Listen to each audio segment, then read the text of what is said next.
Peace and welcome to our top 10 Graeme Norgate themes in video games.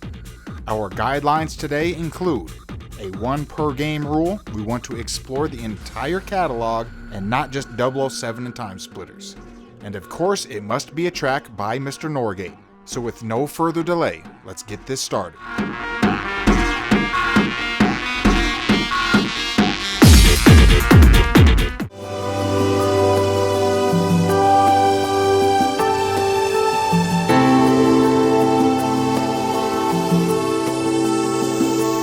At number 10, we have Polyology, a track titled Polymorph.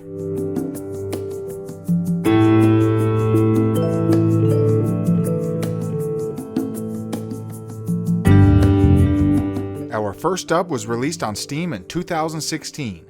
This puzzle game cost an entire 99 cents, a game that I think is well worth the price.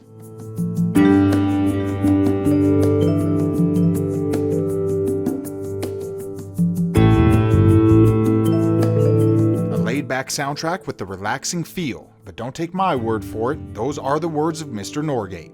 We like laid back music, and it's always cool to hear a composer we like take on a style we like. This theme starts with a mellow piano, some more instruments slowly join in, and it comes to a peak when the drums kick in. At this point, I could almost hear someone like Barry White over the top of it. It also has a little bit of funk with that bass line and the percussions. Clocking in just over 5 minutes, overall, I think this is an excellent theme.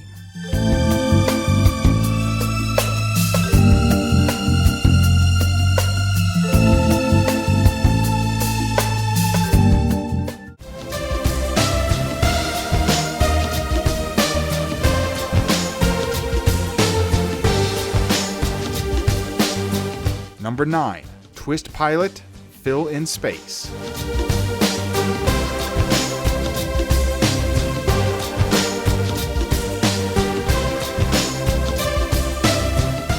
This action puzzle game was released in 2012 for the PS Vita, as well as various mobile devices.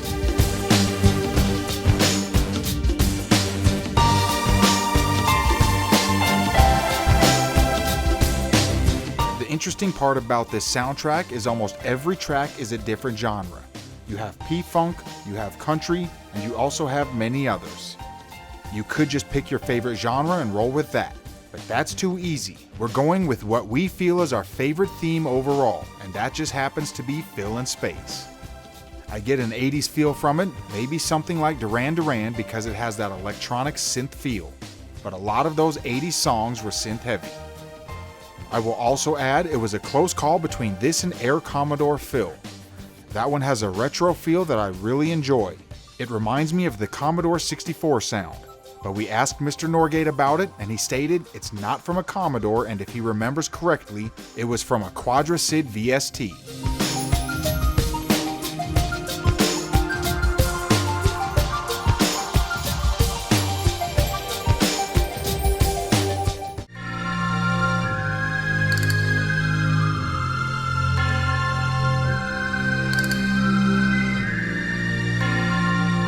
Number 8, Timesplitters 2, The Wild West Theme.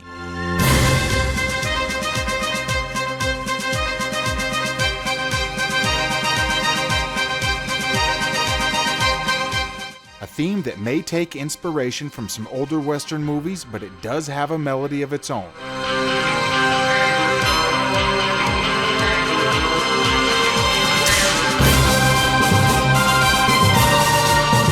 Some people may think of The Good, the Bad, and the Ugly, or A Fistful of Dollars because it has that same Western feel.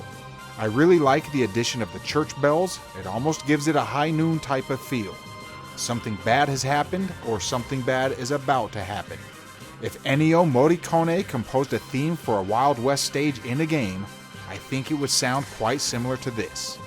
And according to the Edge magazine, it sounds like Ennio Morricone on acid. I could picture this theme playing in a movie like Tombstone, and that's one of my all-time favorites.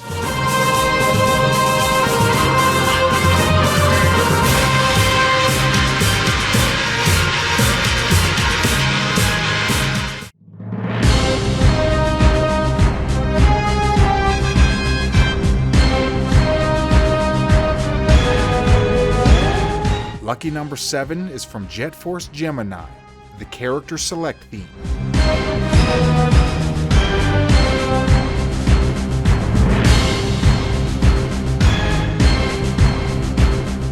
From the 1999 Nintendo 64 game, this third-person shooter was developed and published by Rare.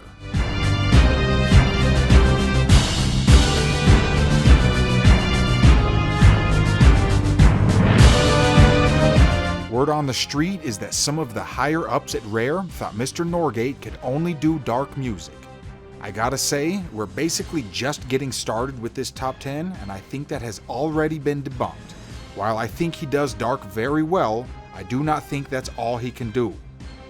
This theme here is not one I would classify as dark. I would lean more towards an epic, preparing for battle theme. It makes sense as a character select screen because it's the last step before battle.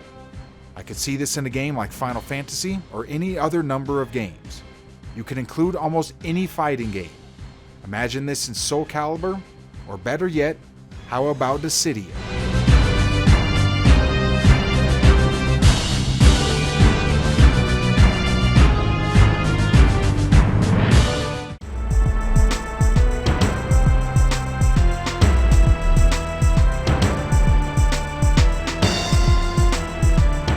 Our number 6 spot is held by Blast Corps, the main title theme.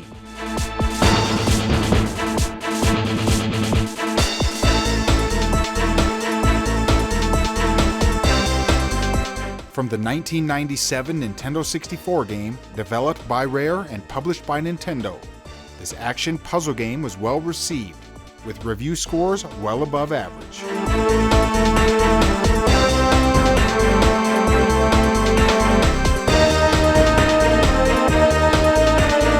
One thing I must mention, Mr. Norgate stated, for the first year and a half of development of this game, we had no Nintendo 64 hardware, so some of the music was written on my MIDI setup at the time.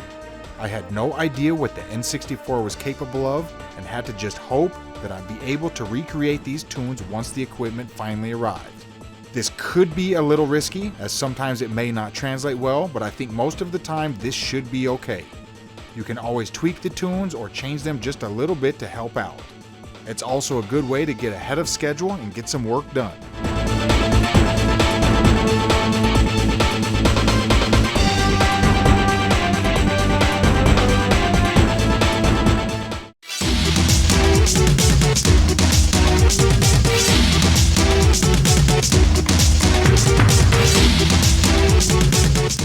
Number 5 comes from the original Killer Instinct, the theme of Jago.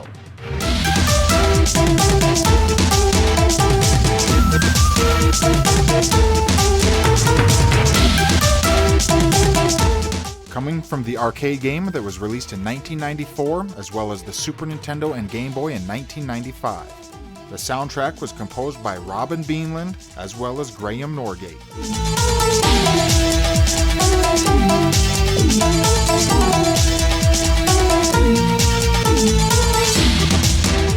A theme full of energy. It's a good fit for a fighting game.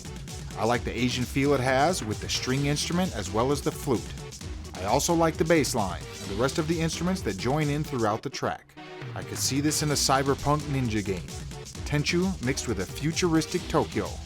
You're a ninja on a mission surrounded by all of the neon lights. You can also find a version of it on the Killer Cut CD, a soundtrack that was included when you bought Killer Instinct for the Super Nintendo. You can find it on eBay and it doesn't cost too much, so you might want to get it before it spikes for some reason. That seems to happen quite often these days.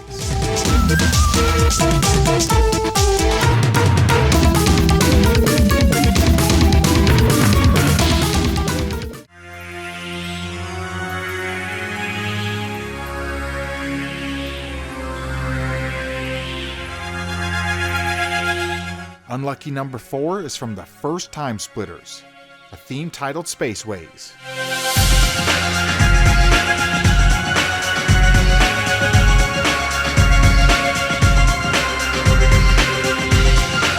Released in October of 2000, the first Timesplitters game was a PlayStation 2 launch title.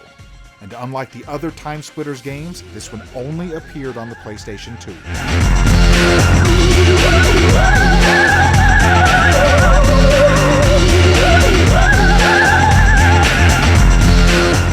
A good theme to get hype. This theme has the perfect vibe to run around. I hear this and I think it's time for some action. The vocal sample adds a little bit of a creepy factor, but not enough to stop or even slow down any of the action.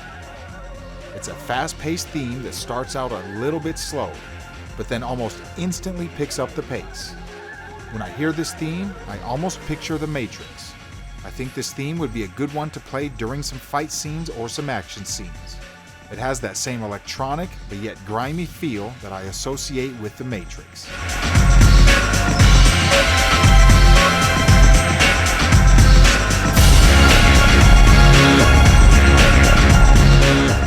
In our bronze position today, we have one from Timesplitters, Future Perfect, The Mansion of Madness.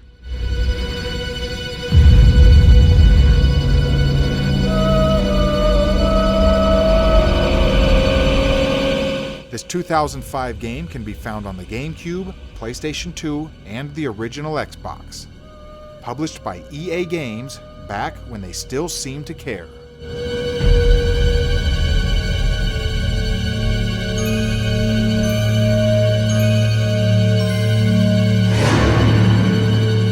Some of you may have seen this one coming. We have put this track in multiple top 10s throughout the series. But what can I say? It's a perfect theme for a spooky stage or anything even remotely similar.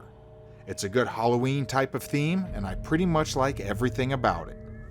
Some people may recognize the sample at the beginning of the track. You can find it on a few different movies and a few different games. But this is the instance that sticks in my mind most of all. It's also one of the more memorable spooky tracks that I have ever heard in a game. It's a top-notch theme, and it fits the environment absolutely perfectly. I also want to take this moment to say this game needs a sequel, a prequel, a reboot, a remaster, or something. Anything. And I think they should hire the same composers to give it that same feel.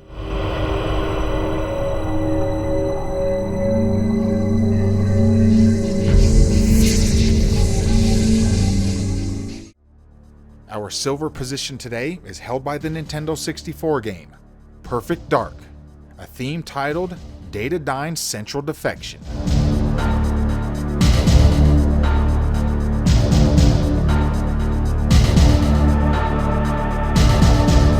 Another Nintendo 64 game, this one was released in the year 2000.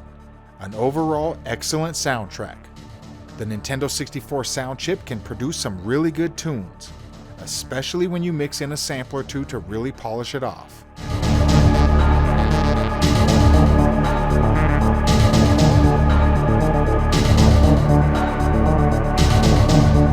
A slow, dark theme.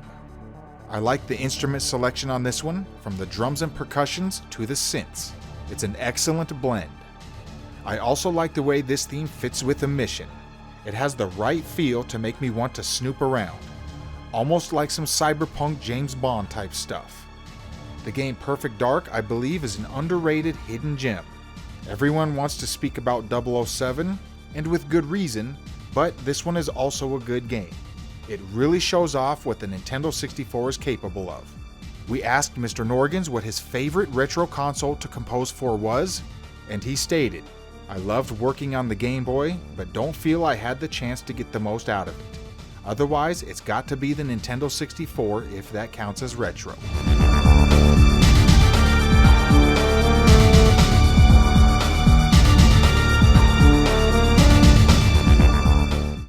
And before we get to number one, we have a few honorable mentions.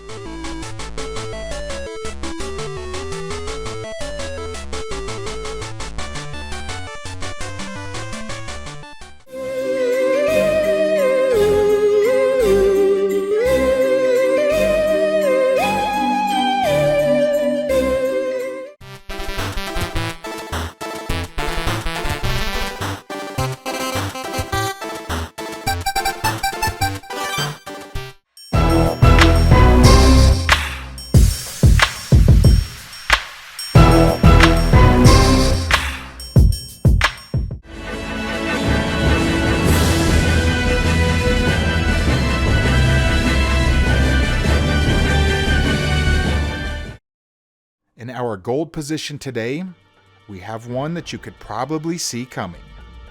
From Goldeneye 007, the Aztec Complex.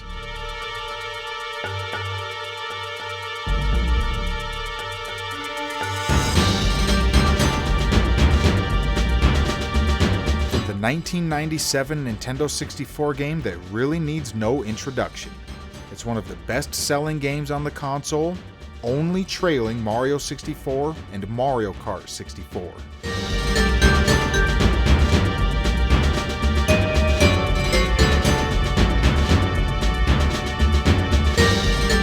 One thing that I think stands out about this soundtrack is the fact there's no dip in quality on any of the songs. This is a good soundtrack from beginning to finish. And this is why I think many people will have different favorites from this game. And I can't say they're wrong. Not only is music subjective, but there are other factors at work here. Maybe there's a stage that you played a lot with your friends, so that theme stands out for you. Or maybe there's a stage that you struggled with, so that is your least favorite tune. Whatever the case may be, the Aztec theme stands out in my opinion. However, it was a very close call because I also really like the Subterranean Caverns theme. These are two of my favorite themes on the soundtrack. But as of right now, we give the edge to the Aztec Complex.